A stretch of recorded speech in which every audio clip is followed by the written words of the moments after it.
Right, Anyone and Fish is back, episode 40? 29, I think. 29. Aye.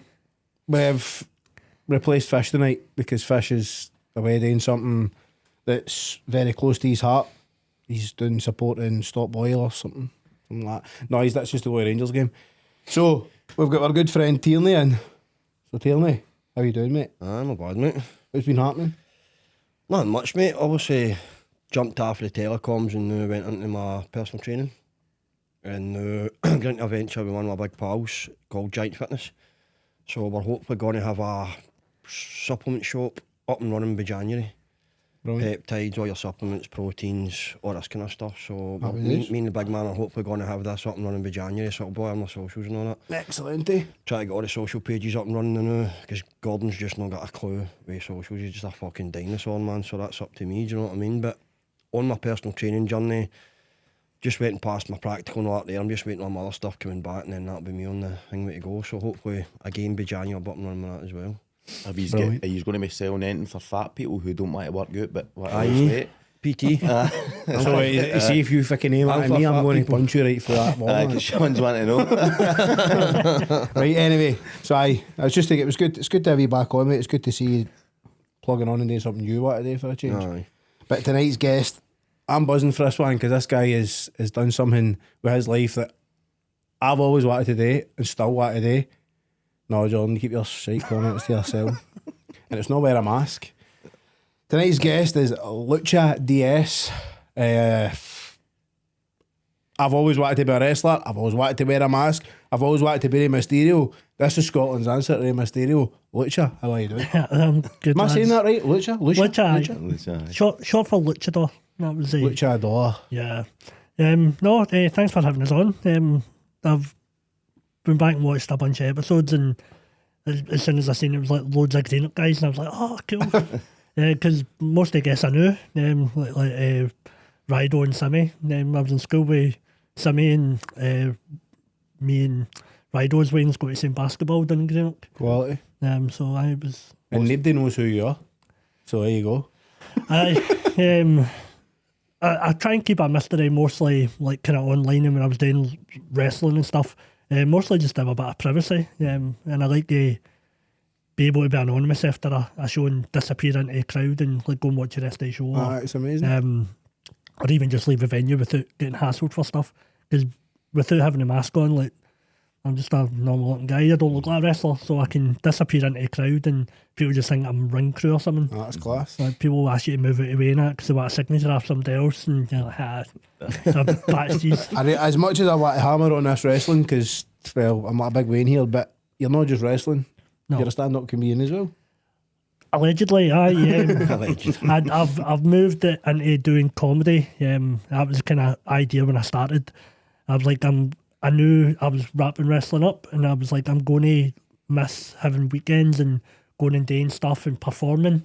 And I love stand-up, and I'd seen there was a course running, and I went along to do it, and I wasn't even planning on wearing the mask and stuff, but as I was doing the writing, obviously I'm writing about my life and stuff that's personal to me, and having the persona of a wrestler gives you a different take on everybody else doing comedy. Yeah. So the mask stayed on, and then as I was winding down wrestling, comedy was picking up more, and then I just had a date in mind that I wanted to finish up, and then comedy just took off, and I've retired for wrestling, but I'm just as busy, if not busier just now as well. I know I asked you that earlier, and I asked if you have retired, because, well, we all know wrestlers don't actually retire. Yeah. But you're saying you've retired? Yeah, and I want like when wrestlers from now on talk about like I'm not doing this anymore, and people go, wrestlers don't retire. When people go, but Lucha did, and not only have I retired, but I'm still being Lucha. I'm just doing it somewhere else, and having the date I picked to leave, I'm not like bragging or boasting, right? But I'm the highest paid guy on the show. I was in like main attraction. I'm wrestling all over the country, and I was like, I want to go on top rather than be like I was in dressing room with guys and like they couldn't even get their boots on and stuff, like because they've been doing it so long and they're like pure wrecked. And I'm going, I don't want to be that. I don't want to be the fact that I'd get home after wrestling and not be able to have a normal life. Obviously, I've got a young son as well, and I love doing stuff with him. And I was like, I want to get out while I feel like when I go, it's going to mean something, rather than going out and go, ah, fuck, he should have disappeared ages ago type thing. I think it's amazing. Like, there's somebody for Greenock that's wrestling. I know there's a few. It's become a thing. There's so many more people involved in wrestling in Scotland now. Yeah. And obviously social media has helped me that matter. But what made you go, I'm going to go and wrestle? It's a pure soppy story, right? But I think I've said that a few times, right? But it's legit how I got into it. Found out my missus was pregnant. At the time, I was working with young people and young offenders, and the whole point of my job was to go, what do you want to do? Like, it was like kind of life coaching, but it was more practical stuff. Like I was actually filling out forms and taking them to colleges and job applications and doing mock interviews and all that stuff. And as part of it, I was doing this training. It was like maps and paths, and basically all you do is you set a goal for a year's time, and then you work backwards, like, how am I going to get to that year? And as part of the training, they done mine. And they said, if you don't want to do anything like too real or anything real at home, like, just pick whatever you want it to be. So we were just kind of bullshitting, and the woman's like, we're going to do yours a day. And she said, what do you want me to put? And I was like, oh, I always wanted to be a wrestler. And she was like, and how did you never do it? And I said, I wouldn't know where to start. So we set the goal, a wrestler, started going back, and then we're like, there's a training school there, there's this, there's that, and looking into it, and I was like, I actually might go and try it. So the training school, I went to the show in Greenock. At the interval of the show, it was like pure fate. They're like, we're opening a new training school in Greenock Sports Centre starting November, the month my boy was due to be born. And it's like, come along, try it. I went along, and it was me and like 20 kind of teenagers. And I was like, oh, I'm pure old. Like, I'm old enough to be most of these boys' dads. But the thing I always had when I was a wee guy, like, I could always do flips and do gymnastics and stuff. And we were doing some exercises, and the guy who was the coach at the time was like, can you do a flip bump just to jump onto your back? And when I'd done it, I landed my feet. He's like, do it again. And I'd done it again. He was like, what else can you do? So I'd done a couple of other tricks. He was just like, fucking hell, bang, I'm asking you to make a fortune. And that was me. I was just like, yes, I said, because it covers my face. And it kind of, the line of work I was in, I don't really want to be working with people in the community and stuff, and then them going into places and like, if I can get just to look after them and stuff like that. So it kept that anonymous as well, and it was just a perfect fit. Hammered the training, and then within a year I debuted, and then within 6 months I was professional. I think that's quality. Do you still think wrestling's fake, Jordan? Well, that's what I was going to say, right? And obviously respect wrestlers, but see people that sit up, put bets on WrestleMania and all this kind of stuff. do you know before who's going to win? Scripted. But I wouldn't say fake. Depending on the promotion. I don't want to give too much away of how it works in particular companies in Scotland, right? But obviously, like, if I'm going to be booked for the next 12 months and you want me to be your champion, you need to know I'm available for the next 12 months. So you give me all the dates, and then you go, and then at the there's no booking, you go, I'll take it, I'm losing the belt there. And they go, we're going to build you up to take on one of your guys. Build your guy up. So you know roughly, and then again, not to give away all the secrets, but in wrestling, the mask guy always wins. Like, I'm a superhero. Yeah. So where I'm in the card doesn't matter. Whether it's the main event, first half main event, or opener.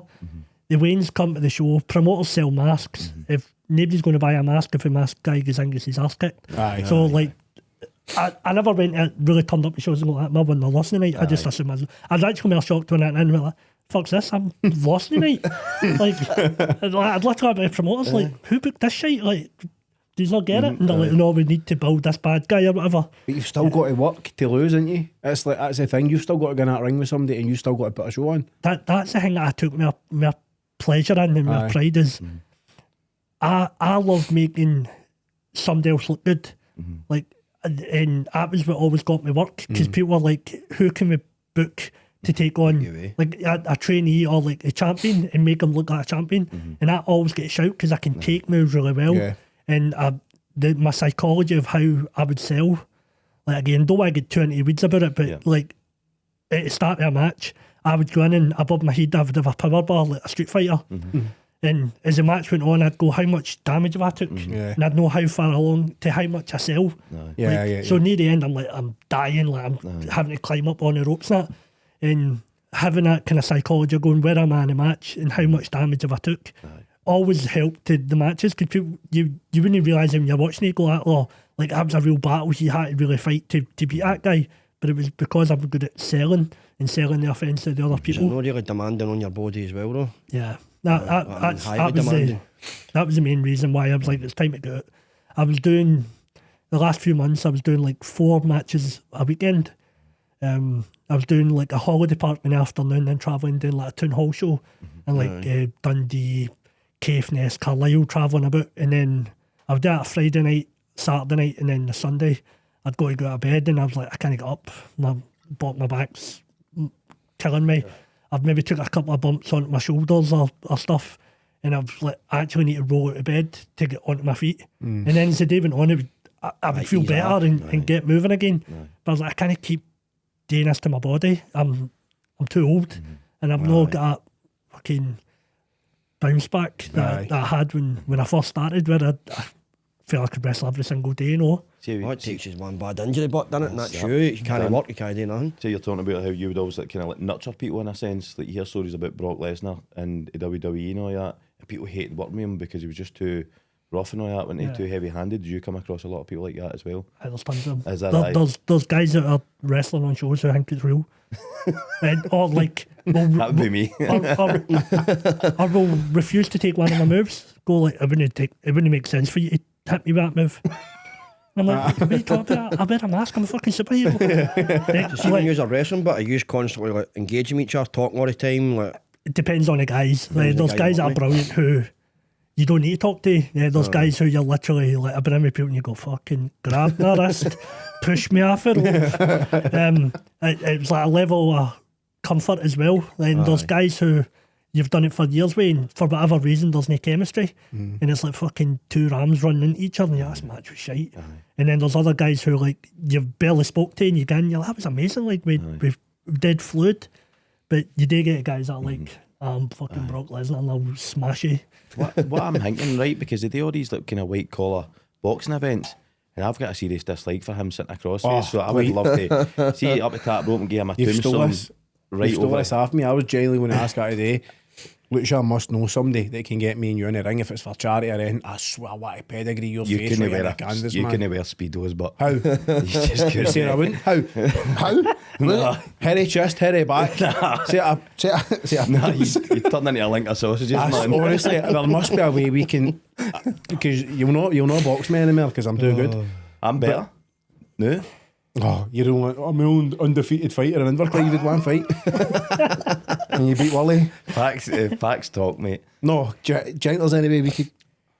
I don't see why there wouldn't be. We're actually talking about a couple of comedians that want to do the same thing and be involved in a match. That'd be amazing, man. That's just going to get made now. That needs to be done. Imagine getting a chance to clothesline your jaw right off. Yeah, and obviously as well, the match would be an attraction, and there's ways to do it where instead of like you two fighting each other, we'd put you with a wrestler and you with a wrestler in the tag team match, and have you come in, do a wee bit, the wrestler take all the moves and then get you out, and then there's a bit when you can mix up. Actually, I've seen Bungard, he's involved in the wrestling as well. Obviously he's still fighting. A couple of the MMA boys get involved with ICW. Bungard and who's the other one?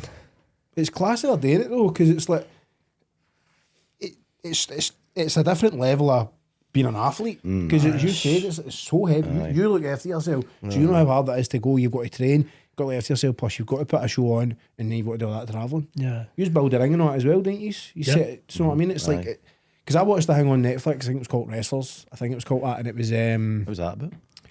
boxing. I can't mean like, who it was it? Is that the Al Snow show? It's Al Snow, who once said, and it was like, it's just like a big team in it. It's like a big family, and there's floats amongst it. They've got to go in and wrestle each other. And that. It's mental how they.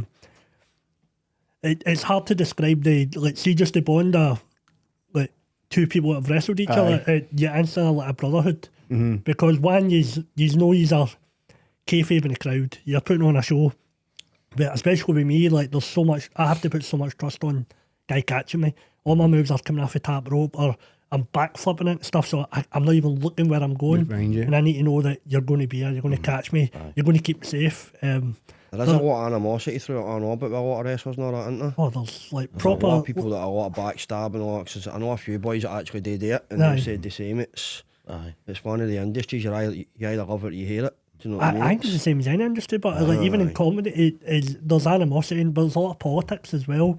There's a Look at lot that of, Davey Davey, I know, he's built the school and then he's away to Japan now. He's and doing there's stuff people in like, Japan. there'll be people who go, if you work for him, you can't work for them.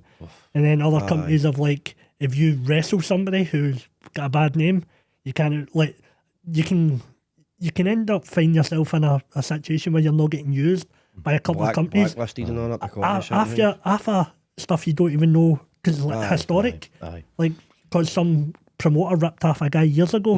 So who books all your fights and all that? And so see when you're doing it all, is that up to you to get that sorted, or have you got somebody that always got a management team? Do you mean the bookings or the matches? I just got your matches and your bookings. So if you get somebody behind you, or do you do all that yourself? I've done everything myself, and that was again one of my bigger selling points. Is because you've done it all. Loads of self promotion, and like what I'm saying, where with all these companies, and it is still kind of fractured just in Scotland. We went through a spell where everybody worked together, and then people get butthurt that certain places were making more money than other ones. Some people were using 5 of their guys, but they were only using 2 of theirs, and it started to kind of split again. But again, I kind of had that my unique selling point was I was a mask guy, so like it showed didn't need 2 women for that one, a tag team for that one. I was a mask guy for all of them. You always needed you. Yeah, so as much as people were all clashing and fighting and backstabbing, I managed to dodge it all. And I managed to grab a bunch of bookings as well, because at the time, around about the time, see, when the Me Too movement happened in Scottish wrestling, where a load of people were outed for a million and one different things, a lot of the mask guys were all fucking called out. and I was just like, bookings, to the point where I was like, I make fun about it, that Me Too like was the best thing that happened in my career. But it was, because I'm guessing this is one of your jokes in your comedy then. No, the only reason I don't bring it up is like I don't want to be sitting in a crowd talking about the Me Too movement, because there could be a woman in the crowd who was I had some guy be a prick to me, and I spoke about it. It's the same way, like as much as like going hard and kind of dark. It's the same way, like in a wrestling match, see if I was ever wrestling a female, there's a real reason why during the match you don't crack a woman. Right. Like you don't have a trade-off, but you'll always like take a stupid move, or like crotch yourself, hit yourself in the balls, or there's a million and one ways to hurt yourself where it's not you physically standing in a ring swinging at a woman, because you don't know if there's a woman in the crowd with her reins who gets it at him, or has had it historically. It's a horrible world with that, but see when you're doing that, you've got to hinky all that, it's nuts, innit? When you go to sit and hinky stuff like that, you've got to sit and think the people that's in the crowd, and there's kids, and if there's women that's been abused and all that, that's nuts that you've got to sit and hinky that. Whilst you're doing your routine, everything you're doing, then still have to hinky things like that as well. There's probably people there that don't get that thought and they still pick it up like a bowling ball. Aye. But I'm not like I'm very purposefully not going to be one of them wrestlers that when I step away from it start bashing this company and that company, right? But there is companies out there who don't think of that aspect to it, and then wonder why when they go to the next show the crowd isn't as big. It's because you have to think of everything about it. Even like from music choices, like Grado is a good example of. Grado was huge in his wrestling thing, and then he done some charity thing with Rangers, and he came out as a Rangers fan, and just instantly split a Glasgow crowd of people like, he's a fucking bastard. And you're like, but he was a big enough name, and it was so established, and his brand was so strong that it didn't hurt him as much. But at the time, let's see, when he came out and announced himself as a Rangers fan, me as another wrestler was going, what are you doing? Because to me, I'm just like, you just have your money. But he didn't, because he was a big enough thing. But just that as well, of like, if you come out and do like a gimmick, whether it's a mask gimmick or not, and you announce yourself as leaning towards Celtic or Rangers, is like, that's all well and good. But if you're doing a show in Lark Hall and you come into a Celtic gimmick, Yeah. there's a real riots. Aye, there's a real chance that You're not winning that fight, and you're definitely Well, not what- staying there. I Remember got that Mark stupid on. bastard? He was doing a white, an amateur fight with a white collar. What did he? And it was just when Russia Oh, invaded fuck Ukraine. that. He came out to a fucking a Russian hip hop song, No, and the it's- crowd hated him, man. Aye, no, I've recorded his ring walk, right? Aye. And he's like going in form, and all you hear is women, "Fuck you, you fucking I prick." didn't go down well, but I didn't mean it like that, by the way. So I've never actually spoke about it, and I've been asked about it a few times. Get it up them. What I- made you I- pick that song? I didn't know it was. I didn't know. Right. You set No. him up? No, right. No. I'd been following this said person on social media. Vladimir Putin. No, this guy was an athlete, right? I knew he was Russian, but he didn't live in Russia, and he wasn't. Right. So anyway, this tune was on one of his videos, and I thought, if I walked out of my fight, that would be intimidating. Now, obviously, I went ahead with it. You when you The wife said, "Don't do that. It's stupid. Don't, just don't." I did it. And then I looked more into the tune and I realised that, well, I didn't know it was Russian propaganda for the ongoing war in Ukraine. For fuck's sake, man. And it was about signing up and fighting. And this was right at the, in the war. Right in the west coast of Scotland, Right, the that was about a year into the war. And where was the fight? Linwood. Linwood. Fuck's sake. But there was a lot of Polish and Aye. that, and they weren't happy. I get beat anyway, so they were happy. I don't just get beat, I got leveled. She just leaned into it and just played full bad guy. I didn't, but I had no idea what it, and I just thought, if people were putting in my face and I was walking it, I was like, this is a bit That just mental. goes to show you the way the world does now, but Yeah. you But can't that's pick what I a mean, song that folk all perceive you to be. all the wee aspects of like it could be one wee thing that you're not aware of. Like, Aye. that could have knocked your confidence in a fight. Like at start, like you're instead of you worrying about a fight, you're like, why is this crowd want to Aye. kick my head in? Just give this cunt hunters ammunition, that's all that does. Aye. But you think about showmanship, but that was probably a wee bit unintentional. But see, when we were talking about like me and you doing like a white collar wrestling Speedo match, in my head I went, fuck, that'd be quite nerve wracking. But see how you've said that a couple of times about you're a guy with a mask on, you've got a superhero. Do you feel when you put that on, it kind of, if you've maybe got nerves that, does it all just vanish and that's your alter ego? No, not really. No. I would like to think so.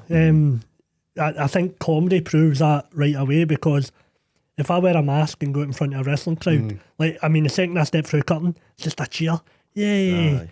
Are the good guys here? Aye, like, they're just like, oh, it's a fucking Wayne's like, it's a mask guy, Power Rangers, like the Gaffer Nut.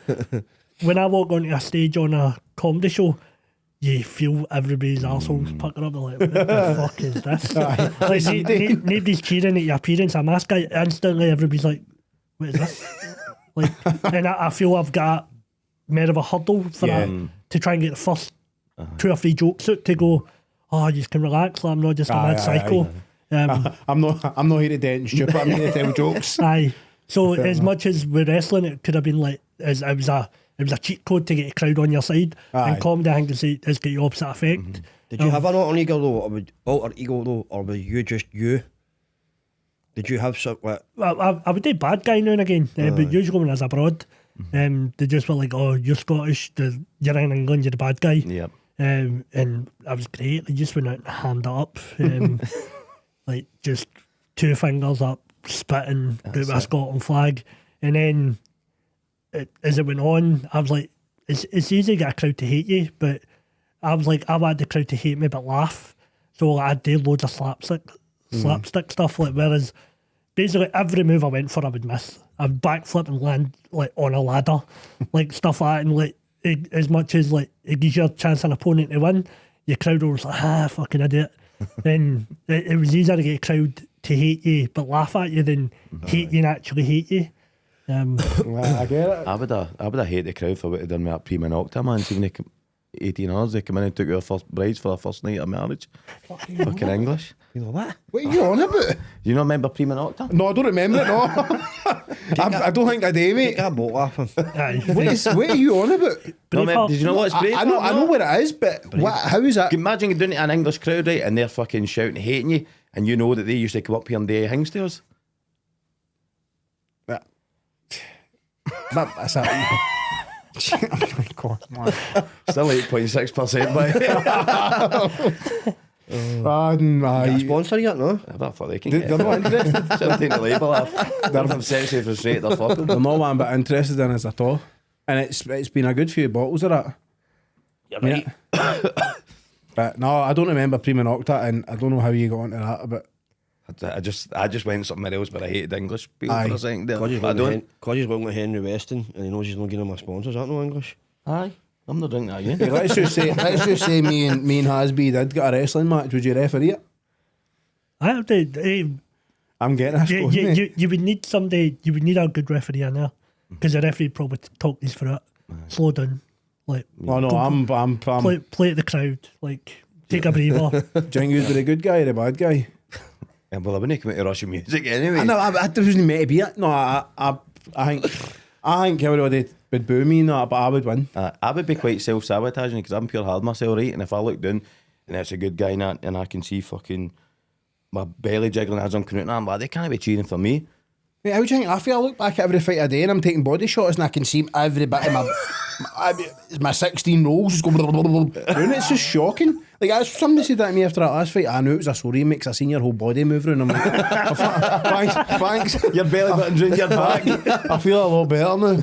But let's touch on comedy because I'm excited to see this comedy stuff take off. As you said, getting with a mask on and getting his lucha into the comedy scene. It's got to be a first.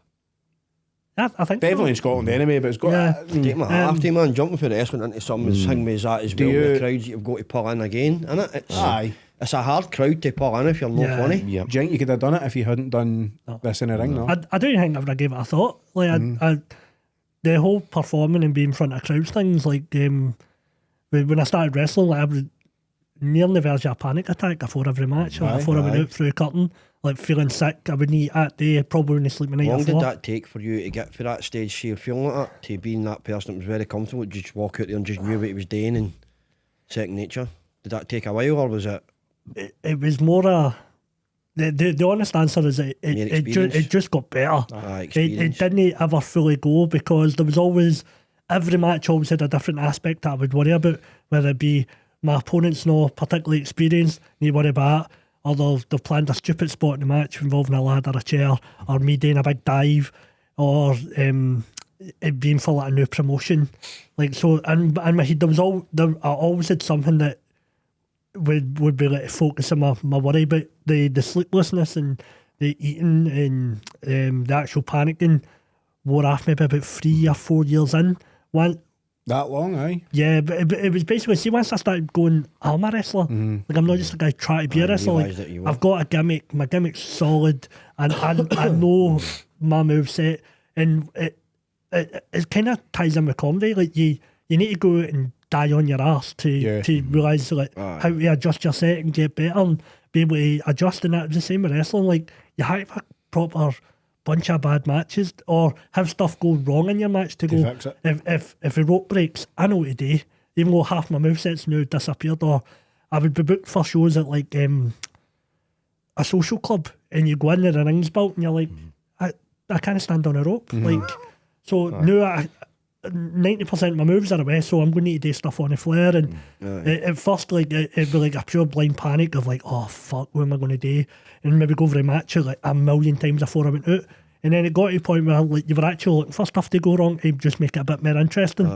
Like some of the things that went wrong that were like hilarious is usually when like the music goes and they come in like music's fucked. Like you just need to go out and make a and you're like, oh shit. Like, I was like, can I get a microphone? I'll start my chant before I come out and like do stuff like that. And then I was wrestling for this company, but I wasn't a big fan of working for them, right? So I would always fuck about just to make it more interesting. And I wouldn't tell them like what I'd planned. I would just go and do stuff and the promoter was like, what are you doing? So one time wrestling a big heavyweight guy, I can't remember if it's St Andrews there or something, so I hired a bagpiper to do my entrance music and didn't tell them. And this wee old guy turned up full gear and he came out and when I mean he was old, like, I mean he's proper old, I was like, are you okay going through the curtain? He's like, and then where do I go? And I was like, go round, like just play and then come back through the curtain. And he was like, okay. And I must have told him about 20 times. I kept coming up, and then I was like, let's get him involved. So I was like, the bad guy's going to push you and I need you to kick him in the balls. And he's like, he's like, do you want me to hit him with it? And I was like, no, just kick him in the balls. So we went over it, and then the promoters come backstage and he's like, who's the guy with the bagpipes? I'm like, I have no idea. I thought it was used just to wind the promoter up. And then the match starts and the big guy comes out, plays me to the ring, I do a big backflip, and then I'm looking at him like disappear through the curtain, and he just stands there and he just starts again with another song, and everybody plays like no idea what's going on. So I'm like, my opponent hit me, so he hits me and I fall out of the ring. I'm like, go backstage. And when he's back, because of the big length bit on his thing, he can't get back through the curtain, so he just stood at the side of the ring. And like, as a new wrestler or a new trainee, like, you'd have just been, I've ruined this show, I've ruined this match, I need to apologise to everybody. Whereas I was lying in the ring howling, like, this is in my head I'm just going, I can't wait to get home to get a clip of this, because this will get shared about. And then there's other ones where stuff seriously goes wrong. Doing a match in East Kilbride, first 2 moves of the match, there was loads of WWE guys on the show, and whenever you've got like the Americans over, the first thing you think goes like, oh, I need to fucking impress this mob. Like, I want him getting him talking about me. Didn't even give a fuck. Half of him didn't even watch the rest of the show. But opening match, me and Big Krieger comes up on a side skirt. I jump up to him at a drop kick, and the plan was to do the drop kick. He hits the flare. I do a backwards roll, hit the ropes, dive, big opening. Yeah, some superstar. Does a drop kick. My heel catches on the top rope, spins me upside down. Hit tap my head, I go to sleep. I'm unconscious. The referee's over trying to get me, like, it's like, Lucha roll at the ring, and I'm like, I'm fine. But I've no memory from banging my head to waking up backstage, but I done the rest of the match, like, on autopilot. Right. And like, it's scary, like, because I was taking big moves and still trying to do dives, that. And again, comparing it to comedy, like, we had a show last Friday night. I was doing a spot in a gig in Edinburgh, and literally they were just like, ladies and gentlemen, show's about to start, take your seats. Everybody takes their seat, power cut, lights out, microphones out, and the guy was just like, we need to keep going. And I was just like, if we just continue with gig, and he's like, I've charged £15 a ticket, like, this needs to happen. So just standing on stage, just shouting my set at people, and there was a wrestling experience that got me through that, because else I'd just been like, I can't do this. You just got to adapt and you can go with it. And again, it was one of the ones after it, me and Craig Scott, who was on the show, were stitches about it, like going, it was farcical, but it made it one of the gigs that you'll remember, whereas I've done like hundreds of gigs now, and some of them you're like, oh, I do remember that one, I remember that one, but I'll definitely remember that one, because that's the first one I've had to scream in the darkness. Pitch black. See, like, we're talking about the kind of wrestling going wrong that here. I think everybody's got a story for back in the day, whether they're watching wrestling on the TV and then the next thing you would try it on your own and something's went wrong. Have you got a story about that? Aye. Me and my mates used to use shovels and everything, man. No kidding. I would burst heads and all sorts when we were younger, mate. Back your wrestling? The some of the stuff we done when we were younger was mental, mate. And then you the bucky with that and all, know what I mean? So it went a bit nuts. What's your story? I don't know if I should say her name. I'm going to say her name. Right, it wasn't me, right? So there's 2 lassies fighting in school up. It's at Stevens up in the gravel pitch. They're going for it. Should I say her name? I'm saying it right. Kelly Bonner, right? She was well in this, like, she picked her up, mate. She gave her a real, like, a pedigree, Triple H finisher on the gravel, mate. Face half of gravel, bust her face open.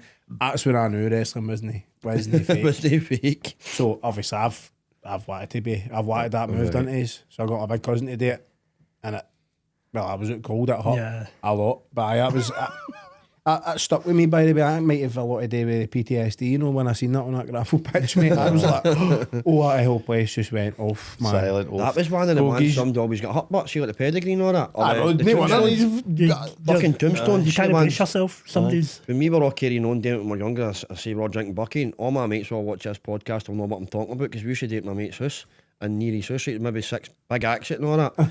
And these guys were all bigger than me, and they fucking DDTing each other, fucking dropped elbows off the fucking couch and all that. And it was one day, and I'm not kidding, remember the old coal fires? She had the wee bucket with the coal in it and the fucking wee shovel. smash you off the top of the back of man up, man. You used to get a dagger on that? It used to be a wee thing that sat on the side and it all lighting a hung fire? off it. They used to get a wee shovel, poker. a wee dagger, It was a wee- I remember a shovel, not a dagger. Aye, you did a wee poker. Aye, it's just a wee poker. For You lived in Kilmacombe, you used to get people to do that for you. I'm only 33. What age are you? Aye. What, 43. I'm an old cunt now, have man. you got a story about the wrestling? Please tell me somebody, I don't know, please tell me this is why the way you are now. No, but A it's move me. went wrong. I remember staying with Barry Kemp one Friday night. I woke up and I remember in his living room we were watching the highlights of wrestling. His mum was in the kitchen making a fry up and that, but it was me, Barry, and his wee brother Scott. I can't remember his second name. It's a different second name. And I didn't know it was all. I don't want to say fake, you know what I mean? But I didn't know anything, mate. So I'd seen that. What's that Undertaker one where the heat goes between the knees and he drops down? Tombstone. So I didn't know that was fake. So I just held him up and fucking slammed him right in the flare. His mum was going for nut. But back in the day when we done it, you'd have to go and get the VCRs for the fucking, what'd you call it? I'm recording it. I record that. Either that you had to go to the Hangway shop and get them. See the video shop? Yeah. Because back then you didn't have the likes of Sky and all that. That's how old I am. Yeah, You know what I I'm the mean? same. You had to go and get the tapes and all that, and you were all fucking excited for WrestleMania and all that. You didn't get the fucking tape. It was a VCR at the time, wasn't it? Aye, no, that's what I used to do. Was my dad and my uncle like basically done a wee side job where they were always copying videos. It was all blues.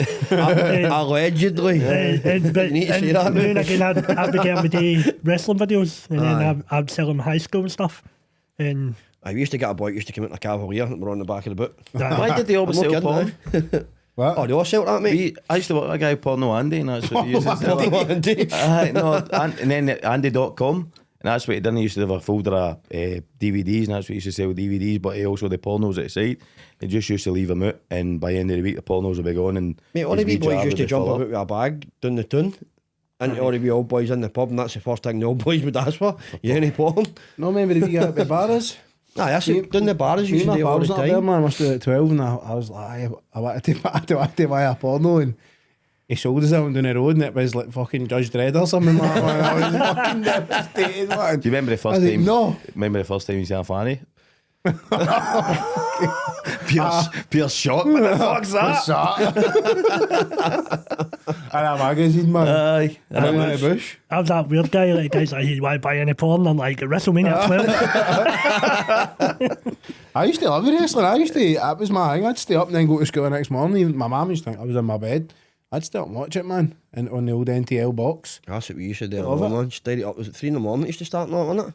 Aye, right. During the Attitude era, man, that was the greatest time to be alive. That But- was Triple H fucking. It used to make or break my school week. It did that. No, and obviously I love Mike Tyson for who he is, but see when he punched Shawn Michaels, I took that personal. Really took it personal. I fucking hated him. I wished him all the jail time in the world for what he done. Did for you what know he bring done a for big Michaels. Netflix thing out there showing you behind the scenes and all that recently? WWE. Aye, they called it Unreal. And Aye, was that what it was? Aye, but that programme's as fake as wrestling is. Like, Aye. that's all staged. Aye. Aye, Like, you see can the stuff tell, that man. actually they're So that's what I showing was you going to with ask you, because see all the shit they showed you, you think well, these cunts are showing you all the secrets here. no, But they're, they're not, they're eh? showing you what they want you to Want think you you're to see. seeing. A lot of you is it Just a as a point with wrestler, you're Triple watching H it going, again, but on it, obviously the that's not how guy's it no works. stupid, he's good what he does. Aye. The guy's a fucking businessman for the wrestling, do you know what I mean? Yeah. I'd leather him. I think I'd been a crack wrestler. I do. You've obviously took your inspiration from Mankind for your hairstyle anyway. No. Dick Foley. Big man, sure. Anyway, I've when I had long hair and it was in a ponytail, right, and a big stupid long beard. We were playing the Scottish Cup game for the foil, and I get called Mankind. Basically, it was a corner, and I was going to the back post because I was known for scoring headers and that. And some boy went, "Hey, I make sure somebody marked Mankind," and it was pure quiet. The whole, even the referee burst into tears. The linesman was greeting the laughter. I'm like, I've got no comeback for this, man. He was just running about like me all day. Oh, you mandible claw, man. I don't even know what's going on here. Absolutely ruined, man. But there you go. I don't even look like Mankind. Not even a wee bit. That was somebody that done Val Venus or put something. his body through some amount. Remember that one after that cage? That's still iconic. Like that's one of To the ones this still. day, I people go, don't. Nobody's ever going to How do you compete not with injure that sort yourself? of fucking. How do you not injure yourself coming off that cage? Mate, I don't know how the cunt "No, never killed himself doing do, that. You're just Is that the price That you're was the paying? one just with measuring it of Shane, wasn't it? Shane O'Mac. I Shane can't O'Mac. believe we're talking about wrestling in a Shane podcast. McManus. This is amazing, man. Shane O'Mac called you. This is the best thing. This is sad as fuck. I can he still fell remember off all the names. You're fell a secret. off- You're in there. He fell off the Titanatron as well. He's done mad Sorry, stuff. it was hasn't the WWF back then. That's what it was, and then they changed it to WWE, wasn't it? It was your childhood. Like everything's Aye. even now. Like everything's spoiled now. It doesn't matter if it's football, wrestling, boxing, MMA. It's all spoiled. You've got Who do you know now that all gets on about with their mates, gets a box or a bucket and starts doing the fucking WWE in the living room? Do you know what I mean? there's still people Doesn't that happen do now, it for does it? WrestleMania and that. But what I mean is, it's like it's that spoiled now. It's like Aye. you don't need to can watch watch it it when you live. want. You don't need to buy tickets. 'Cause it's there. It's like every other sport going. Do you know what I wanted to ask you? How obviously you were talking about like the wrestling world, and it's got a wee bit of bitchiness and that in it. Yeah. So the comedy world as well, right? I've been to a few comedy shows and I've heard people saying, no names, and then like that, but I've heard people saying, oh, these people go on like a course to be a comedian and all that. And it seems as if there's maybe a wee bit of hate like directed towards people going on a course and they maybe discredit their work and anything like that. Like, you're still putting in the work as much as everybody else, isn't you? Yeah. I'm one of the guys that came through the course. And I'm 2 years now since I've done the course. And I get it. I get why people dislike the because I've had 3 or 4 groups come through after us, and it's people who've maybe not been in part of different industries or been in locker room environments or that. Yeah. Like people basically go, I've done this course now, I should be headlining that show, I should be doing this, or I'm going to start running my own. Like they've done one comedy gig and they're like, I should be running a show. So if you're like an established professional, because we had it in wrestling all the time, like we'd have like build up an area, build up a show, and then like there's this company EPW, it was like this English touring company, just pure shit ass. They didn't care. They'd do like group on tickets for like tickets were like £3. They'd fill a venue and put on terrible wrestling, like absolute dog shit wrestling.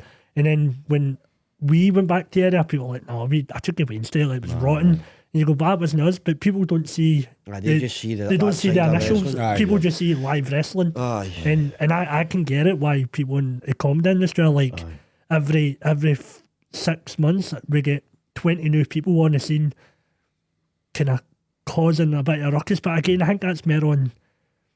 I think it's like any industry you get into, but it's like me stepping in the, I've trained all my life. I've trained since I was 9, I'm 43 now. Fuck, another year older.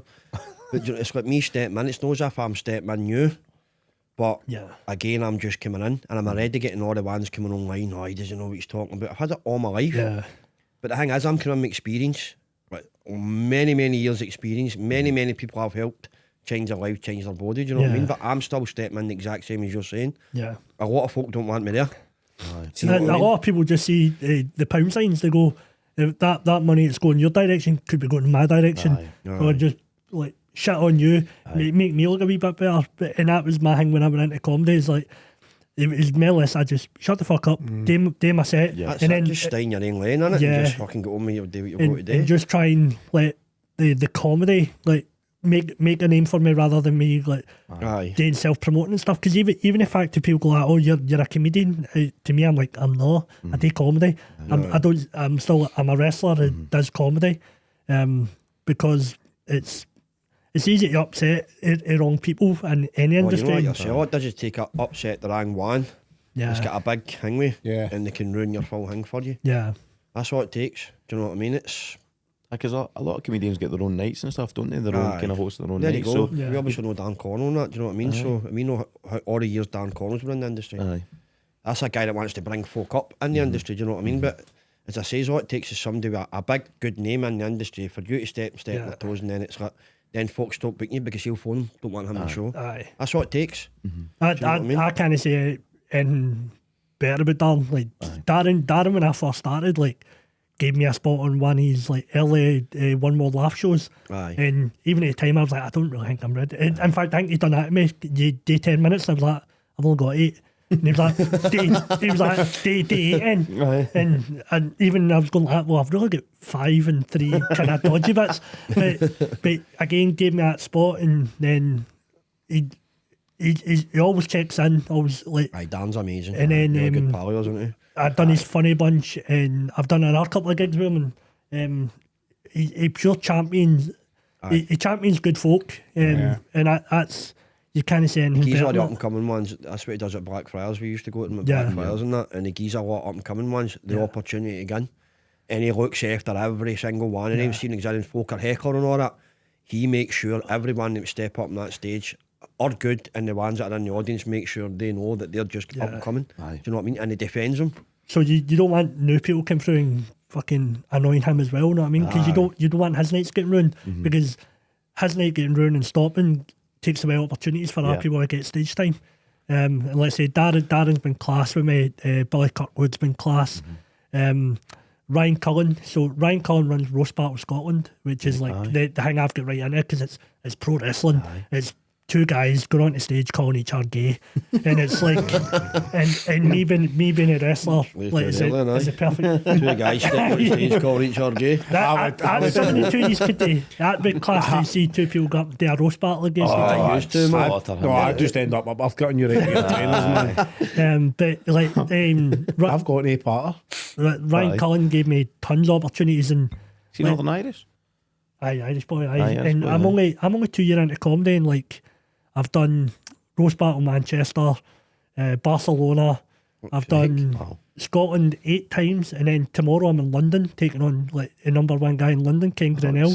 I'm a main event of the show. Brilliant. 2 years into comedy, like, and that's through obviously the wrestling persona works, because like I'm easy to roast. You fucking gay guy, masks, fake tan. You like spandex, wrestle with men. Like, it's so easy to just hammer me before even meeting me and knowing anything about me. You've got 10 jokes in your head that you can hammer me with. But I'm like, but that's where I feel I'm getting my writing chops. Because for each person I need to write individual jokes and then perform them within a few weeks. So it keeps that kind of writing muscle going. And plus, it gives you a chance to be on stage as well with somebody else, and the pressure's not on you. Like, it's between the two of you to put a show on. It's not just about me slagging you and you slagging me. Like, if we don't work together, then the crowd aren't entertained. It must be so hard, man, because I watched that one with Jack Traynor and your man Ryan Cullen, was it? Ryan Cullen. I watched that with Jack Traynor, and obviously they both got their phones and that. As you write that many jokes, you would need it, but just, I mean, you think about a bit apart in your head and it rolls off, and you think that's you get a laugh, but to go there for 8 minutes, 9 minutes, 10 minutes, that must be solid, man. See, when you're doing that, see when you first started it, as you say, so see you've got like 8, 9, 10 minutes and you're saying, I've only got 8 minutes here. Yeah. Is that always in your head when you first started it? Like, so my first 5 minutes was alright. Like, it was like, I would say like cut and paste comedy, like say this, punchline, haha, next, and it didn't really flow. And then again, it's that getting your chops a wee bit of experience, and then you link 2 bits together, then add a wee callback, and then you're going, oh, my 5 minutes is alright. And then within longest 6 10 minutes of your life when you started it, I take it. Oh, it was so hard, man. Like, it was like, I would wear a watch and hit it, and then you'd be like, blah, blah, blah, blah, blah, get a laugh, and you go, I must have like 2 minutes left, and you're like, 4.5 minutes. Fuck. like time is frozen still, whereas now, like, I'm doing regular 10s and the odd 15, and I'm getting to the point now where I go, I need to drop that bit. I can't use that, I need to take too much time. And you can add wee bits in there whilst you're doing it, because your mind's cognitively thinking, going, like, that didn't work with that crowd that time, so I'm going to mix this and put that wee bit in here this time. Again, my crowd is fucking experience, complete hit and miss. I've done 2 sets on the same day, like literally word for word. In one place, blew roof off a place. Second place, died of arse. Like, it was just different crowd, different venue. And again, a lot of, again, like when you're saying with Dan, like, gets the crowd ready, that's where like a really good MC like make or breaks a show, because the other one, like, the MC done nothing. He went up, told a couple of jokes, but right, get somebody on. The crowd didn't know, they had to sit quiet, couldn't go to the bar, kind of shout out, and you go, so everybody, you're fighting against the wave, whereas with a really good MC sets the night on, you're going, that's a home run. Like, I'm just going up, doing my jokes and getting off, and I'm just keeping the night going rather than feel like you're going up having a battle against a crowd. Because Dan's built it well, as you say, he does that. He'll come on and he'll set the stage. He lets the crowd know, look, he's a new man's on. They'll come up and do their bit, then Dan will come back up again and do his bit. Yeah. So the crowds they're always laughing, happy, fucking, do you know what I mean? And then the next man comes up that's the same again. But how many times have you been, there's been hecklers and he doesn't. He does man not in the hecklers. It's the way he makes it look seamless. Like He's just brilliant like at it, mate. He's blah blah just- blah blah blah blah, and the crowd on the I'm palm of his surprised hand. he's no It's bigger. class. My honest thing is that I'm shocked Dan's no bigger than what he is. Right, and that's my honest opinion. You know what I am shocked he's no bigger. I'll always champion him because Same, mate. he's been class. What's the score? 3-1. So basically, that's us going to win a Europa League now, or not? This is mental. Isn't it? Scotland's going to win a World Cup, say like Europa League, and we'll probably just win about 4 things this year. Yeah, what about that, by the way? We've not even mentioned that. Scotland going to the World Cup. Oh, That's fucking amazing. What about that? Jesus That was Christ. brilliant, man. The first time in my Cheesy life, peeps. I'm always proud to be Scottish, but on an international level, I'm proud to be Scottish. You'll not remember the 1998 World Cup, will you? I'll not remember 10 minutes I ago. remember. I remember getting. I don't know if it was like Coca-Cola. You remember it? He sent away the wee Coca-Cola tickets or Yeah. some in the paper. I got a teddy, the wee Doug teddy. I got a ball and I got a T-shirt. And it was a wee mini ball. Aye. I still remember. I was sitting with my dad. My Two dad's like, I've still got it up the wall. I was like, fuck off. He's like, I've still up the wall. Is it, aye? Aye. 2-0 they beat Latvia, 98 qualifier. Still Aye, Kevin aye. Gallagher, I still remember the goal. Was that Kevin one of Gallagher the goal, Park Heat, it was. I know, mate, I was born in I 1992. know. We Aye. played. John Collins scored against Brazil, didn't he? A penalty, wasn't it? Aye. Aye, but they're Yeah, just was it basically going to Tom go and take Boyd over goal America now, innit? I think I think with Gallagher, no, he was a striker. Was it Kevin Kevin Gallagher? Gallagher. Kevin Aye. Gallagher. Kevin Kyle. Aye.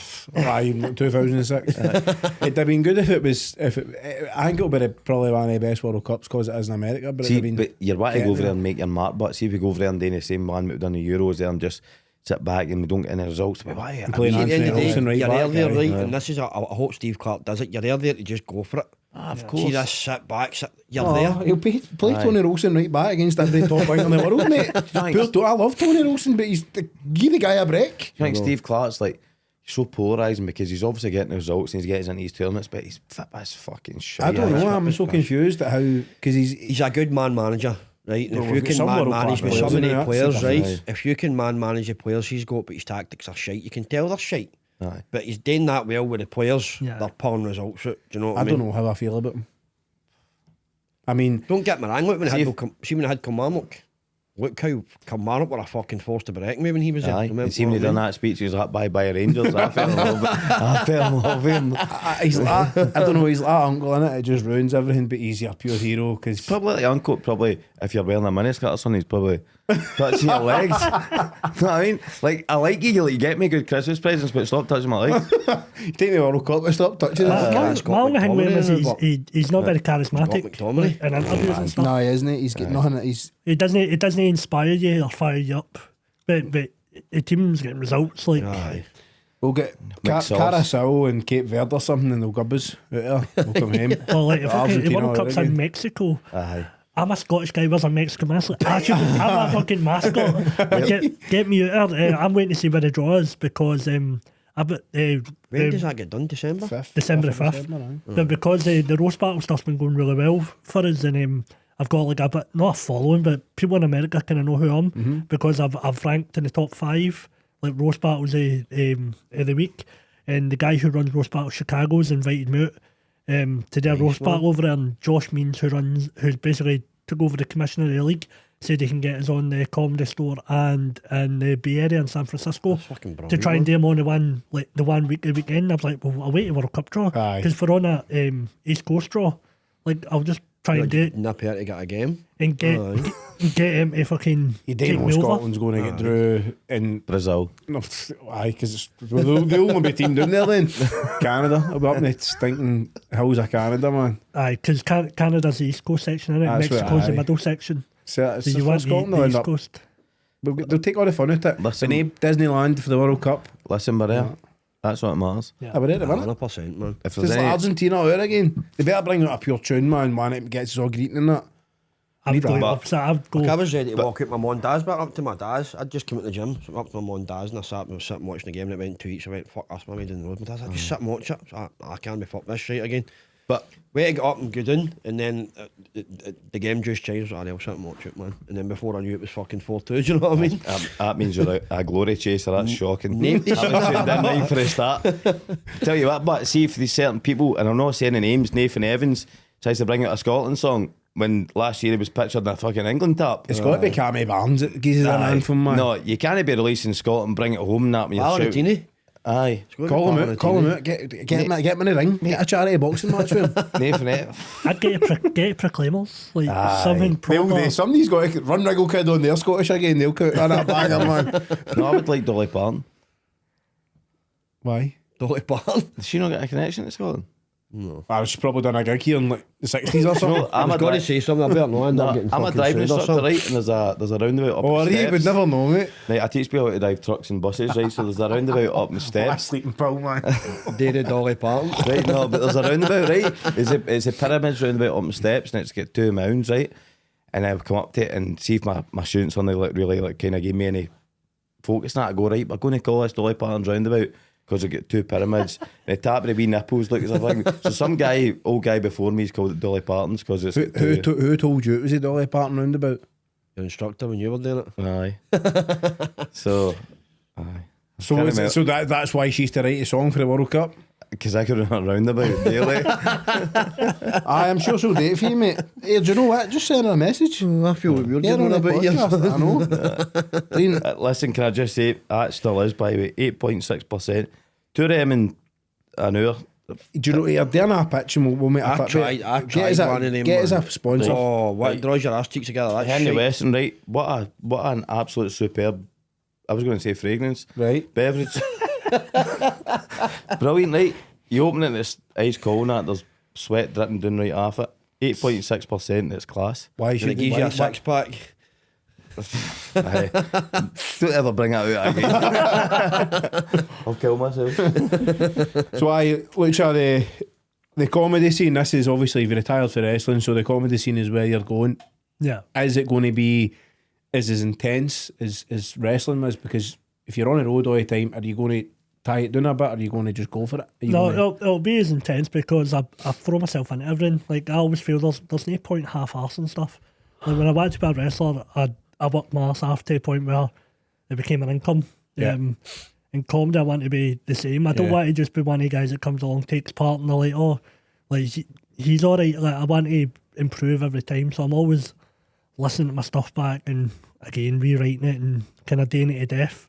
And I'm noticing I'm improving myself and other people, just with like the offers I've been getting of doing different gigs and stuff. Especially got America for fuck's sake, man. Oh, That's fuck, massive. yeah. We've done Only did it Barcelona. And that's 2 years? yeah. That's brilliant, man. Barcelona took on like the world #1 roast battler at the time, James Regal. That's mental. And like I'm going over and just slagging him. His missus was cheating on him. Like, just like, yeah, your missus cheated on you. You're fucking Ruthless idiot. aggression, man. Is that what can you travel the world doing that?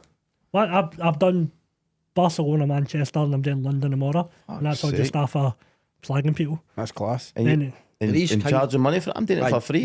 Yeah. Do they cover all your costs and all that? Yeah. Well, Aye. it depends on the promoters. Like at first, see, like when I was doing Manchester, I was doing the way you used to work with wrestling, right? They'd all say never pay your own way, right? You want to be getting paid to book to travel, and then your coach would be like, "Aye, don't fucking ever like fly yourself, send yourself, blah blah blah blah blah." Then take your side, so always do the first one for free, like offer it for free, offer to do a seminar, and then they'll bring you back because. And then like always have your own wee kind of side hustle with different promoters and stuff. And my thing was always like, I'll do it like at a very low price for my first match, but let me do half-time pictures. And they'd be like, oh, easy, like we're only paying you a couple of quid.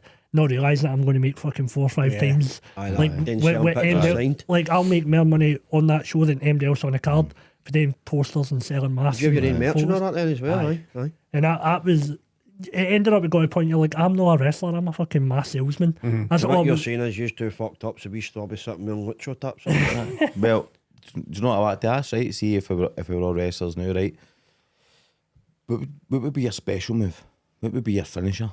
No, I'm and there's nothing fancy about me. I would just be like a big show with a big punch or something. Like I would be. Mine just I would be boring, but I'd be like a bad that was guy. class.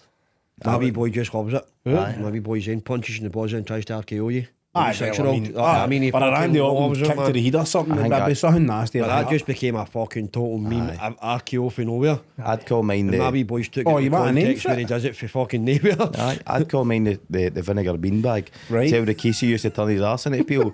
I'd pull the piece with it, I'd put the balls in the face, and I'd hit you one uppercut. A vinegar beanbag. Is that what you called that? A vinegar beanbag. Finnegan beanbag. No vinegar. One of my like signature moves is a move that I made up, and like for years people were always like, I've never seen that, like, dude. And I was like, I came up with it, and it was basically I came up with a move and I'd done it wrong during the demonstration, and it was an Irish wrestler at the time doing the seminar. I was like, you could kind of do that as a move, and then I'd done it again, and it became like one of my main moves that I would set up, and it's basically a somersault. I'd stand do a somersault, but as I'd done it, I'd go back away. So I'd always have an opponent behind me, and it came up the main move, and it was only last year somebody on WWE Done it. banged it out, and I was just like, yeah, bastard, like, Bastards. I was like, or like go like, what did they call the move? Like, give me a shout out or something. But that happens all the time. Like you come up with something you Part think of that that you need industry, to innit? do Especially the original. way up there, and you're going to go, well, I've just seen that, looks amazing. Ever hurt anybody Innit? and went, haha, that's what you get? I don't want to sound I think the best way you unprofessional. put that is, have you ever wrestled somebody that you didn't like and you actually intentionally fucking hurt them? I've had it where that's good. That sounds a bit better than Oh, that. during a match, I felt somebody was taking a liberty with and overstepping the mark. And in my head, I'm going, David, if you want me in the match, I'm doing the last move. Like, you can fuck with me as much as you want. At my final move, I'm jumping off the top rope and I can land right on you or I can bounce off you. So, depending, wrestlers out there might not know how much I liked them or disliked them but see if the hang bang like that, he used to kill me with his finish. I'd go, well, I didn't like you. Like, that's why I crushed you, because you're a prick. Or people are like, oh, Lucha was dead light, like you never felt anything. You go, well, I obviously liked you. But I never, I had enough clout in wrestling that I would never go in the ring with people I didn't like. I'd just say, promoter, I'm not doing it. Like, get somebody else to do it, or else I'm going to announce that I'm injured and I'm not going to show up. One thing I do want to ask, so obviously, this is obviously a massive mental health podcast, right? See, obviously, you've done it with the wrestling, you can tell you're passionate about it and you loved it. Is there anything for you've left the wrestling that's caused you to feel like, mentally wise or anything like that at all, for you stepped away from it? Have you struggled stepping away from it, or because you've the jumped biggest thing is into the boys. Like, I'm missing. Missing the crowds, missing the... No, the crowds in the actual matches near the end were, it felt like work. Like, you're going there. Didn't enjoy it anymore. But see the 4 hours backstage in the dressing room, we're travelling in cars, taking the piss out of each other. That's what you Like, miss. that's what you miss. Like, and I'm still in all the group chats. Like, and you see boys getting it, and you're like, fuck, I wish I was there. Like, I'd be destroying him right now for the shite part or something. That's the bit you miss. But it's one of the things where I'm going, my time was past, and all the boys that are coming through now, like, so many of them are like fucking super athletes, like ridiculous shape. And I was like, I just turned 44 when I had my last match. I've never been in amazing shape. I always played off my ability that I could always do stuff that other people can't do. As you say, you could do all the back for someone else, and somebody's been in amazing shape and they can't do it. Aye. Do you know what I mean? Doesn't mean you because go? you're in amazing shape. But It's, the biggest miss is the boys. Like, and obviously the income as well. Like, that's been a bit of a sodium as well. Like, you're going... Yeah, I was wondering how you were going to. is there a massive... See, you got obviously the wrestling, there's always been a decent income, hasn't it? Yeah, well, Is it's there a merch. Is there a massive gap between the two with what you're doing now? Oh, huge. Huge Like, gap. But again, it's a merch. Like, the actual payment of your fee for doing a match to doing a set on a club a weekend is... There's not a Not big... a lot of money in it. There's not a big difference, but like I was always the biggest money maker through merch because I sold T-shirts, masks. masks. T-shirts like are great for getting your name out there. You don't make much money off them because you've Your got to big buy one's a mask in. the mask. Did you get that all personally made? Your own mask in? Is that your own This is my personal own one? mask, my own design. Yeah, no matter how many I've got, 20 to 30 different masks. It's always the same faceplate, and then the fabric can change or the material can change, Aye. but the actual mask is my design, and the guy who done it, I will literally just say, I need a black one with white stitching, or I need like the Morton one. I said, I've got the Morton material, I'm going to They're send not you. really expensive to make things, but Yeah. Well, the biggest cost was getting them shipped. aye. And the thing is, the guy who made mine is based in Florida. And when the Brexit hit, it's amazing. Like, talk about wrestling, fucking Brexit I fucked know. me. Because Fucked everything, that's it. the mask guy was like, I can't send to UK anymore. Aye, And I was like, right, okay. And he's like, cost too much. And also I need to register as a business. And he's like, I do it for my house. And I was like, all right, okay. So we worked something out where he sent the mask to a guy I used to be in high school with who lives in Florida. And then he sent it to me. And the guy from Florida moved back to Britain. And I was like, oh, it's good you're him. And in my head I was like, fuck off, mate. Like, you've got to cost me a fortune. So I then got it shipped to a girl who I know in Austin, Texas. So like my masks were doing like 3 or 4 different states before they come to UK. And then I was still getting hot with the income tax on it as well.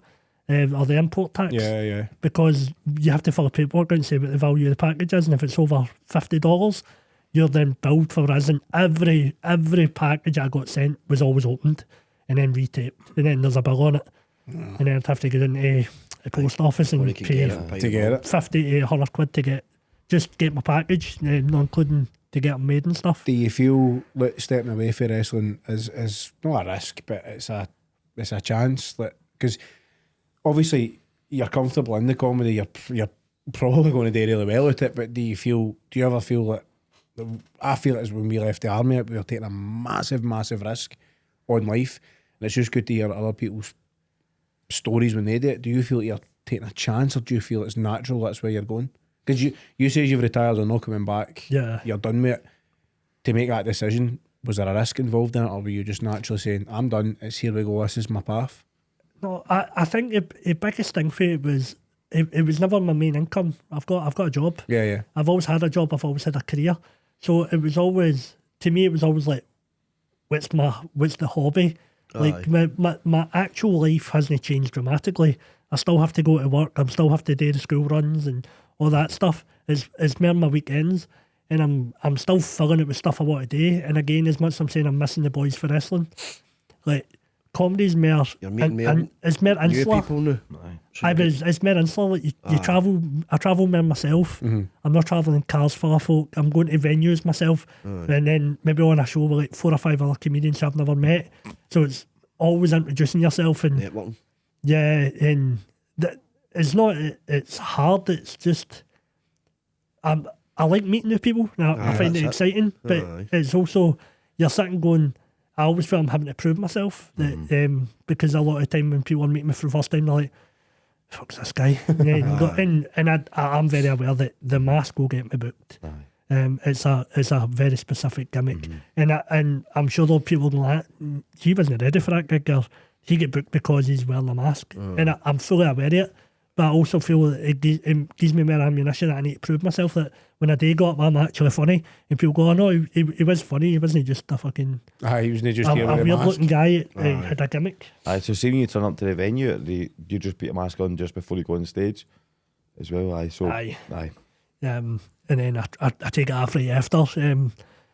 Like, we used to have like my old wrestling coach used to wind me up and say like Kendo Nagasaki used to arrive in his mask. Like you should put it on 2 mile away from the venue in case fans see you. And I was a fucking idiot. And I'm like, oh, I'll definitely wear it. No. And people are just like, he showed up in that mask and all ripping us. And I was like, but I wanted to be like very much like, oh, the tradition. I've followed the tradition of the masking, and then realised everybody was taking Think piss. of a day like, obviously you've stepped away from wrestling, but would you like to think that you could maybe get maybe in step like special guest shows and all that if they asked you? Would you do things like that? He's going to do it for Mean Jordan. The thing is, it's more if I'm regularly at shows, I know I'll either go, I could add a wee bit here, or I could do that. And then I take a bump, and if I'm taking a bump, I may as well do a match. And if I'm in a match, then I'm not retired. And also, I'm a big bugbear of mine is the fact you say retired. I've not retired, I've just stopped doing it. Because I still have to go to work. Like, retired to me makes you think I'm sitting on a beach now going like, basically just switched a hobby. Because you said you've got a full-time job, so just switching hobbies on it. like the joke I was doing, I tried to do it our week there. It didn't really get as big a laugh as I thought it was going to be. I was like, oh yeah, people say retiring. And I was like, so does that mean I'm a retired paper boy? Because that was something else I used to do for money that I don't do anymore. And then I had another bit. It was a kind of army bit.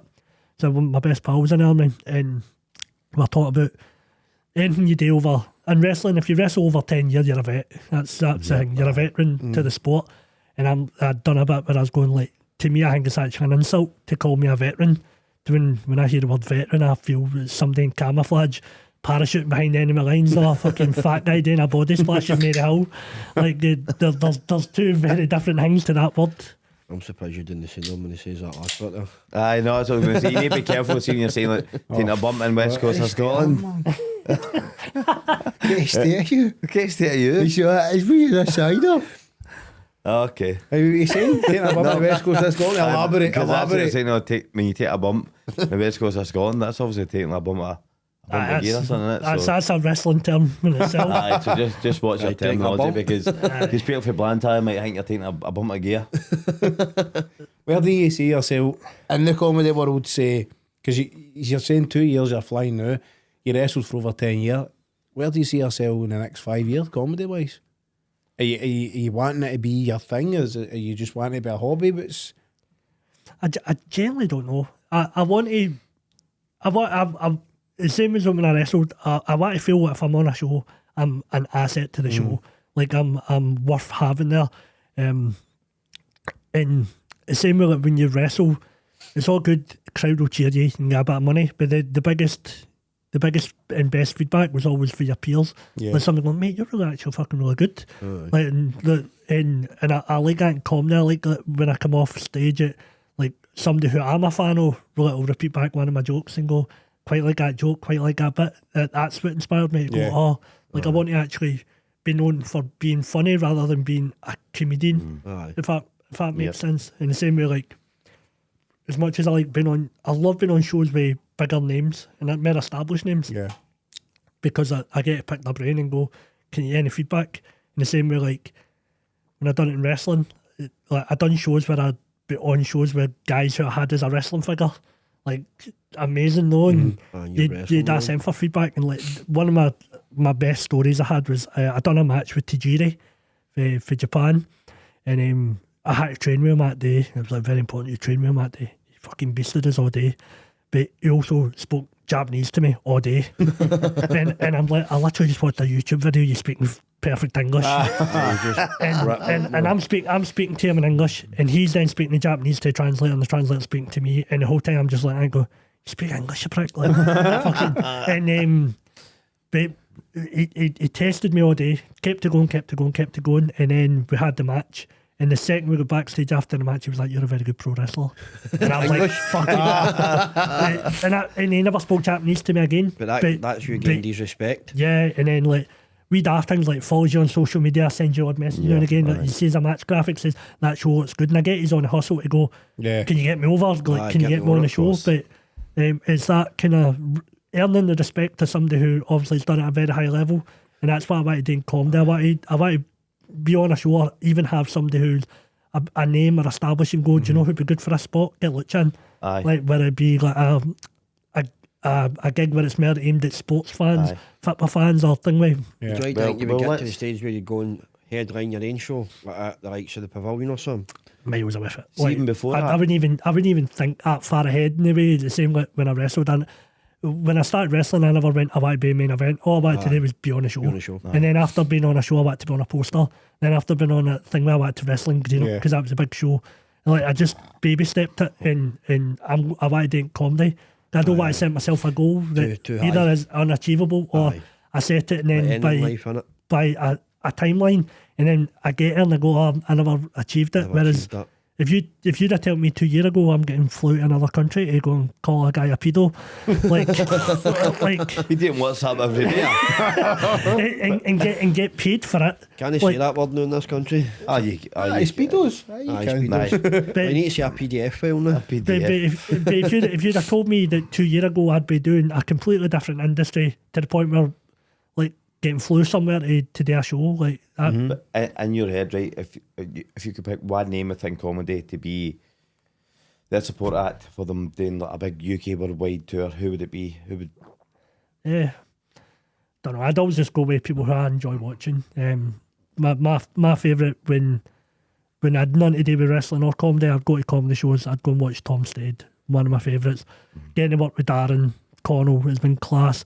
Billy Kirkwood, who the last Glasgow Comedy Festival asked me to be his opening act, and I was like, I should never have been on that gig.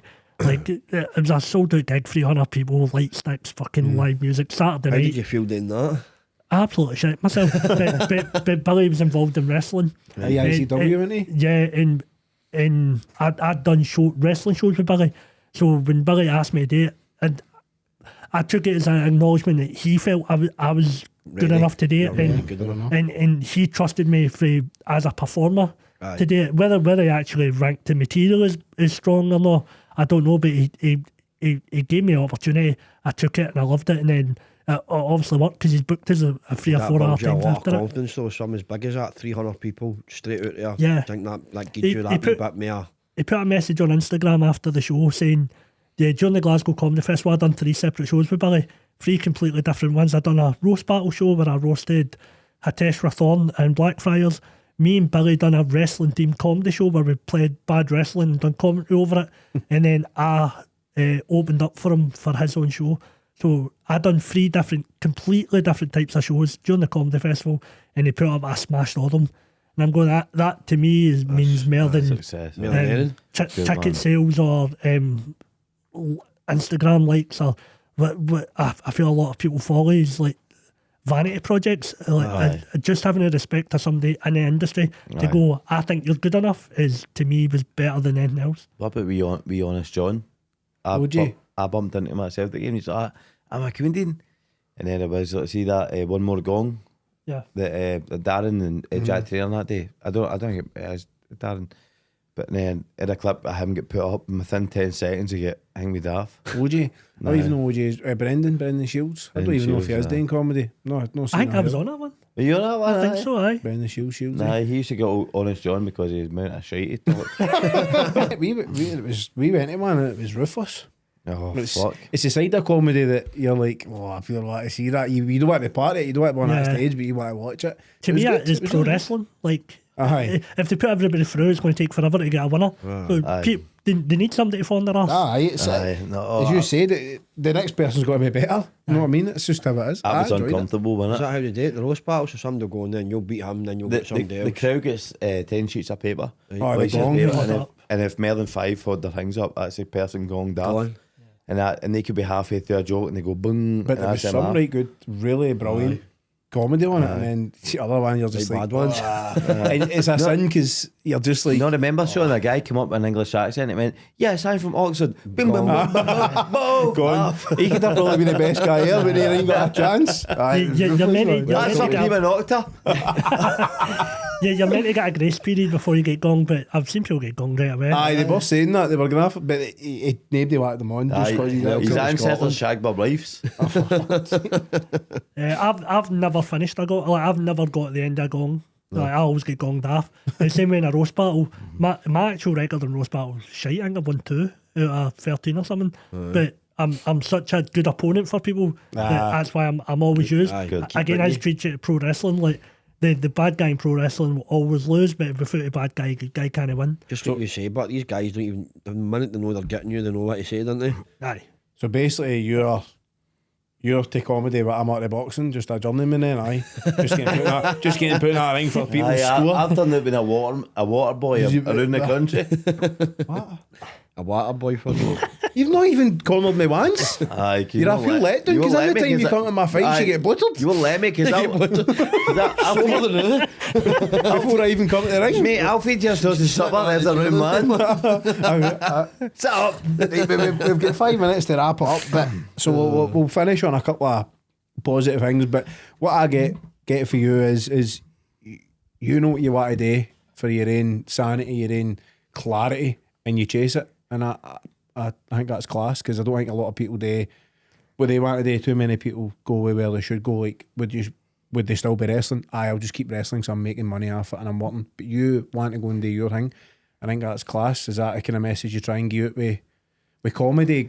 going for wrestling to comedy, you can go and do what you want, you can do your own thing. I'm just a big believer in, see if you don't think something's for you, like move on. Yeah. Or if it's something you want to pursue, like if you'd have told me he's a wee guy, I could be a wrestler. I I wish I'd met you when I was 20. I'm not wrestling. Like day comedy.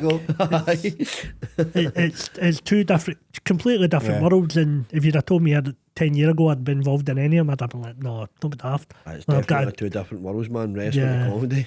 I think it'd be good to actually, because I know people personally that would probably love to give wrestling a proper shot, and I don't think it suited as much. But would you tell somebody just to go and try it? Where did they go and try it? Where do you try and where do you So learn? there's Catskills in PBW Glasgow, where I train does get free training schools. There's one in Airdrie, one in Maryhill, and the other one's in Port Glasgow. Is it? And it what? Listen, And there's it's one. Ravy in Davies the school. Dubs Road Community Centre. No way. Runabout. Oh, you're getting it? Where's that Sunday Ravy morning. Davies school? Ravy Aye. Davies got a school, hasn't he? Big up Ravy on that. Schools in, is it in Ibrox? Drummoyne Square. Jamoyne Jamoyne Square. but he just got a big, The old gym. That the old one's gym, the- big building. He just I've went got all that one. there, so I've got one as well, but I'll not teach you, and I'll just give you a cripple of crossface on you. Right. Then back. you've also got Girdle School, which is run by Wolfgang, who's just come back for WWE. ICW have got a school, it's the GPWA. They were in the Asylum. SW in Dundee's got their own school. WrestleZone in Aberdeen's got their own school. So it's, Target in there's Carlisle. hunters there. Oh, there's Mountains Pro 2 have got an academy in there. I've went to these and That's took class. seminars and trained people. And there's loads of opportunities to get in. But it's one of the ones that's like, as he's if you don't know where it is, if you've not heard, like you're not going to find it. Like you've actually got to seek them out, and the best way to do it is if you really want to do it, like it's all right talking about it and stuff. Go to an actual show and watch it and go. I think I could that do big a that. thing we could all do for charity, by the way. Yeah. I'd do it. I'd I'd do flipstone it. you upside down. But the honest to God. No, I just right. I know, but no, it's mad to know that it's all there. But I'll just cover my speed. before we tie us up, I'll have a hard how one. does where do people get? Where are we going to get to follow you for your comedy? What's the best way? To I've got my own website, luchads.com. It's a site I've had mostly. It was always just I wanted to set a website up where I wasn't trying to sell one place. sell myself. Basically, what I do is you would click on my website, all the posters of the shows I was on, where click on the poster, take you right to how to buy a ticket to that specific show, and that's all done on my website. Now you click on it, I think just now it's got my 2 Glasgow Comedy Festival shows that are on it for March. One where it's myself, Al Thompson, Alan Ritchie, and a secret headliner who I'm not allowed to announce because he's just announced a tour. And Tenants on the 19th, and that's if you want to come and see a unbelievable comedy show for pennies, come to that one. And then Instagram, I'm on there and I'm always promoting my stuff. That's where you'll hear me promote Roast Battle. So like I said, I'm in London tomorrow. On the 8th of December, I'm in Edinburgh for Roast Battle. I'm going to be doing the One More Gong again in December, where I'm Is that Glasgow? that's in Blackfriars. Blackfriars, nice. I'm going to announce I'm going to win it. I'm telling you now, I'm going to win it because I'm doing something very different. They'll either have me cheered out the building or booed horrifically.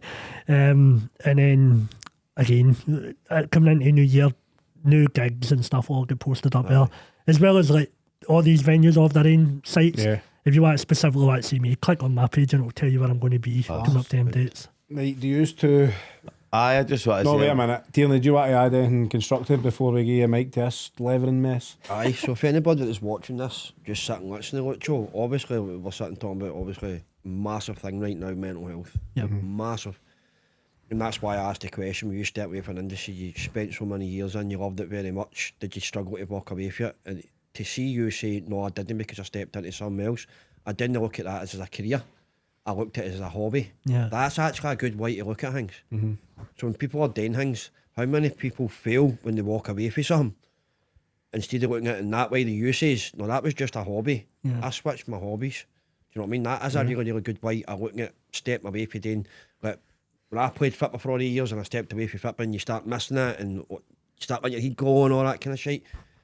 To say, oh, that was a hobby, so why don't I get a different hobby? I can't do that now, so I'm going to go and do that. Yeah. Do you know what I mean? So I think that was a really good concept in the way you put that across. Yeah, good point. Right, yes, will be good. Right, Buckle so up. listen, that was just muscle memory for me and Uncle Sure there, but obviously I'm a wee bit drunk tonight, and I think the reason for that is because I've been out the door since 6:30, so I'm up for LGV training in Glasgow, and I'm teaching people how to drive buses or trucks, right? So if you want to come learn how to drive a bus or a truck, give us a shout, because it'll not be boring for a couple of days anyway, and just come out. You'll get to see Maybe. Dolly Barton roundabout by I was about to say, Dolly Parton's roundabout, listen, because it's I'm the only driving instructor in the west of Scotland that will take you around a roundabout with a hard on. so sort it out. Whether you want to further your career or just come out and see us, sort it out. So just let us know, right? See you there. Right, aye. No, look, this has been absolutely brilliant. We're going to go and catch you do a bit of comedy now. He's going to drink more stuff. It's just going to be brilliant, mate. So aim your comedy at him, mate. Look, it's been fantastic. I really appreciate it. Thanks very much, Thank you, man. mate. It's good to- Thanks, mate. This has been a nail in the fish. Muchas gracias. Thank you, Paul.